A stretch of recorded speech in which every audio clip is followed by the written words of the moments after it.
We just got some really substantial news about multiple players in contract negotiations with the San Francisco 49ers, and it's about Brock Purdy, George Kittle, and Fred Warner. So let's get into it. If you didn't know, the offseason program begins tomorrow for the San Francisco 49ers. You'll have John Lynch have a press conference to kind of kick off the draft process and all that good stuff.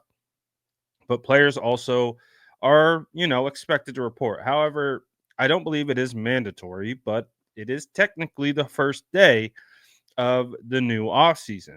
And so this is what Mike Silver is reporting for The Athletic. He says the 49ers offseason begins tomorrow, and there's some uncertainty about whether players seeking new contracts, specifically Brock Purdy, tight end George Kittle, and linebacker Fred Warner, will show up to voluntary activities. So they're voluntary. There we go. This is what he says about Brock. Let me expand this a little bit. He says there has been some progress toward a multi-year extension with Purdy that will likely pay him more than $50 million a year.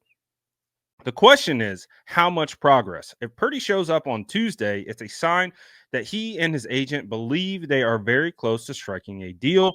If he doesn't, that probably indicates that some significant obstacles remain.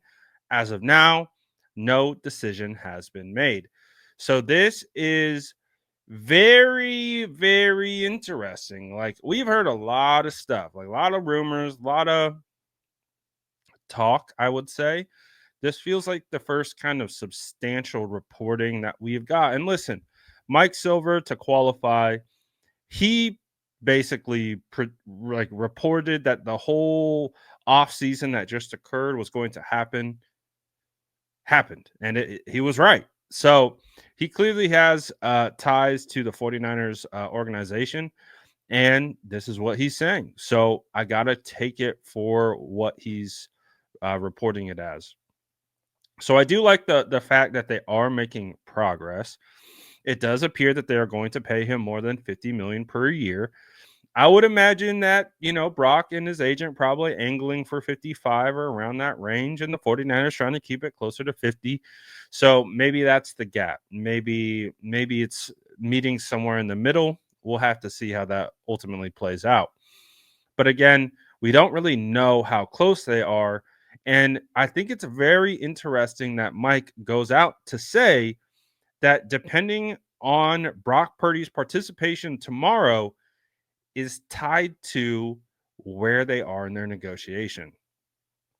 So that is fascinating, because if it's day one of the offseason, you would assume you want your quarterback to be there. Leader of the team, of course, playing the quarterback position. You'd want that guy in the building for day one of the new offseason, the new year, basically, where the team comes together. And he is saying that there is a chance he doesn't show up. And if he doesn't show up, it's because they aren't particularly close in the negotiation. So that's one thing that we will now be on the lookout for. But I guess it does sound like they are making progress. So that's good. Let's keep on scrolling. He has another pretty big update right here. He says Warner and the 49ers have yet to have any substantive talks about a possible extension, but the veteran team leader is likely to report. We have heard some conversations that Warner could potentially be looking for a contract extension, but it doesn't sound like that has happened. And but he is expected to report as he is under contract. And so we expect Fred Warner to be there. But not such great news about George Kittle. So this is what Mike Silver is saying about Kittle, and I know that Mike has really close ties to Kittle's camp. He says Kittle, heading into the final year of his 5-year, $75 million deal, is much more of a long shot, as he and the 49ers remain far apart in discussions about a new deal. Now, we do know that Kittle is in WrestleMania, or just attended WrestleMania in Las Vegas. I believe he's in Las Vegas right now. So, maybe he's not planning on being there. Um, but I do find it very fascinating about the notion that they are far apart in contract negotiations. So, with that being said, I mean, we saw the recent situation play out with Trey McBride for the Arizona Cardinals. He received over $20 million a year, or $19 million a year, excuse me, with his respective deal, making him the highest paid tight end in the NFL. I don't think there's anyone banging down the door to say Trey McBride is the best tight end in the NFL. I think that title belongs to George Kittle. Even at 31 years old, he is still the top guy in this league. You know, last year, Travis Kelsey saw a steep drop off, and Kittle just kept on going.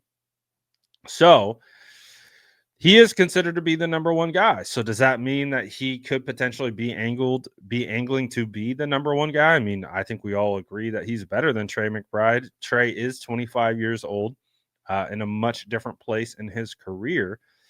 But I don't know. This is it's again another fascinating off-season contract negotiation for the San Francisco 49ers. It kind of makes you think a little bit.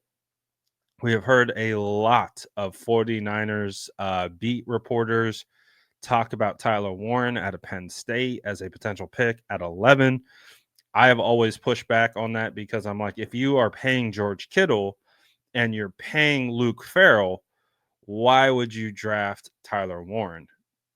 There's not enough mouths to feed, or there's not enough balls to go around to, to be able to get everyone the ball as is. So you have Kittle, you have Warren, you have Luke Farrell. It just feels like the 49ers have much bigger needs in other places, such as defensive line.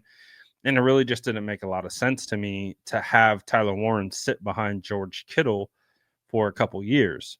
So the only reason why it would make sense to me to go out and get Tyler Warren at pick 11 is if you were moving on from George Kittle. So I don't know. It's going to be really, really interesting to see what happens here because George Kittle does have 1 year left on his deal. I don't know. Could the San Francisco 49ers ultimately say you have to play out your final year on your deal and then we go our separate ways after that? I don't know. We'll have to see, but for whatever it's worth, the San Francisco 49ers find themselves in the most interesting predicaments with offseason contract negotiations like clockwork, more so than any other team that I can remember in recent memory. Um, just feels like there's always something, always an issue, always a roadblock, always some kind of holdout. I don't know what it is. Or why it continues to be this way. Is it player? Is it team? Is it both? Is it the market? Is it just all the things wrapped up into one that you can't really get away from? It's just a nature of the business. That could be an element as well. But I know for 49er fans who aren't 49er fans to see who wins the offseason negotiations, this can be a draining process. It can be a situation that takes away from your joy, away from the team, because all you want as a fan is to see your team become the best team possible, to go out and put guys out on the field on Sunday so you can go win games and compete for a Super Bowl. And I think when you look at all three of these players, Kittle, Warner, and Brock Purdy, those are guys you want on your team if you are interested in competing for a Super Bowl. So, what will happen? I don't know. I'm not really sure. But I do think it is a fascinating process with everything that is playing out right now. And like I said, this was the most substantial report that we've gotten on Kittle throughout this offseason, Fred, and probably Brock. We have someone mentioning how much they're angling for, where it will likely be. There's progress, and we have kind of an indicator of if he shows up tomorrow or not. So, got to give credit to Mike Silver for putting out this report. I know a lot of people have indifferent feelings of Mike Silver's reporting. But I would say, for the most part, Mike has been pretty on point with the San Francisco 49ers. Hasn't been perfect, but when it comes to this kind of stuff, I feel like he's pretty locked in. So I do feel like it is a trustworthy source. And I do think it is a report that we can look at and probably say that this is likely a strong indication of where everything is currently at with the San Francisco 49ers. So I'm going to kick it now to you. I want to hear what your thoughts are on the Brock situation, the Warner situation, and the Kittle situation. And just really kind of get your sense because, again, we are headed up to the draft. The draft is a big kind of invisible deadline for potential trades, right? Everyone's on the phone, all these GMs, they're calling, who's you got, who's available, would you trade this pick? They're all talking. They're all gay. Would you be interested in this? Like, it doesn't necessarily mean because they have the conversations that anything's going to happen, but those conversations are happening, and you never know what those conversations could lead to. It could lead to something that maybe the team wasn't expecting heading into the draft. You could get an offer that you can't refuse, and it changes everything, right? So I will feel much better. I don't think the 49ers are trading Fred, so we can take that out the mix. I don't think the 49ers would trade Brock either. Again, according to Chris Sims, no one in the league wants or thinks Brock Purdy's a top 10 quarterback. However, Sims believes that the 49ers should trade Brock to these teams that don't view him as a top 10 quarterback. And then with Kittle, again, uh, I hope it doesn't come to that. I think Kittle should be a 49er for life. I think he embodies everything it means to be a 49er. The culture element, just he is so, to me, is so important to this 49ers team, not only on the field, but off the field. And he is right now, in my opinion, like the face of the team. So that would be a tough blow. I don't think the 49ers would do that. I really don't. But again, you can never say never in this league. You never know when something pops up and if the team views it as something that they cannot pass up. So again, I'm not saying that's going to happen, but you can't discredit anything at this point. Just gotta keep your options open as it stands right now. And heading into this draft, we just got to see how it all plays out. So let me know what you guys think about this in the comments below. And as always, make sure to like and subscribe for more updates.